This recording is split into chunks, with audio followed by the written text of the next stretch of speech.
मैं इस संविधान के 129वें संशोधन अधिनियम के विरोध के लिए खड़ा हूं। संविधान का जो हमारा संघीय ढांचा है उसको खत्म करने के लिए संविधान संशोधन बिल लाए हैं। जो लोग 8 विधानसभाएं भी एक साथ नहीं करा पाते हो, मौसम देख के तारीखें बदलते हो, वो लोग बात करते हैं एक देश एक चुनाव की।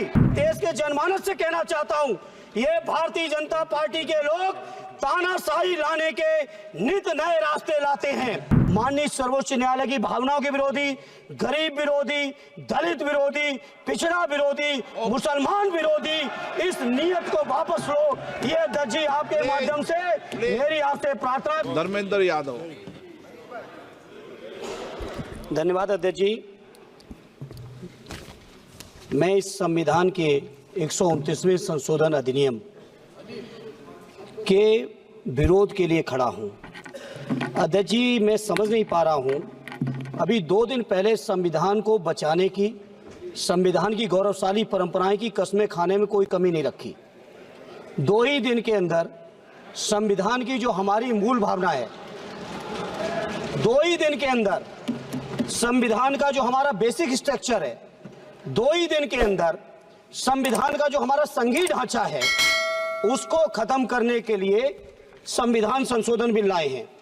मैं मनीष तिवारी जी से सहमत हूं और अपनी पार्टी और अपने नेता आदरणीय अखिलेश यादव जी की ओर से कहना चाहता हूं, ये बिल पूरे देश के जो अलग अलग भेष, भाषाएं, संस्कृति, क्षेत्र की जो मान्यताएं हैं, जो हमारे संविधान निर्माताओं ने बहुत सोच विचार के मंथन अध्ययन करके ये संघीय ढांचा तैयार किया था, राज्यों का गठन भी किया था, संस्कृति के हिसाब से, क्षेत्र के हिसाब से, भाषा के हिसाब से, परिस्थितियों और समय के हिसाब से।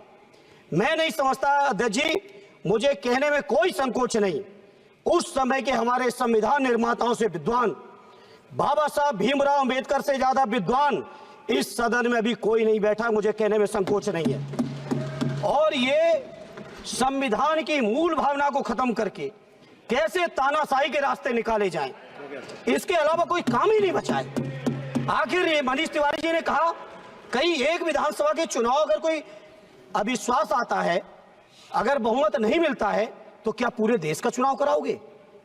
पूरे देश का चुनाव कराओगे? और ये लोग एक देश, एक संविधान, एक चुनाव की बात करते हैं।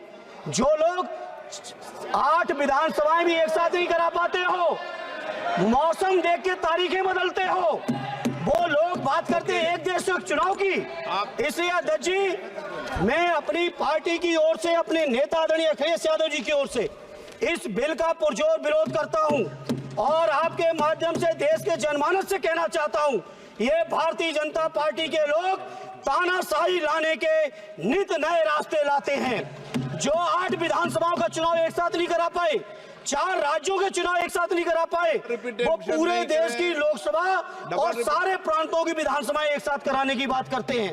मैं पूछना चाहता हूं सरकार से, अगर एक प्रांत के अंदर सरकार गिरती है तो क्या पूरे देश की लोकसभा के चुनाव कराओगे?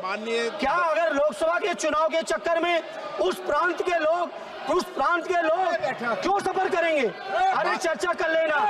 अरे कुछ नहीं बचा है, कुछ नहीं बचा है आपके पास। अध्यक्ष जी, सदन को थोड़ा सा सिस्टम में लाएं।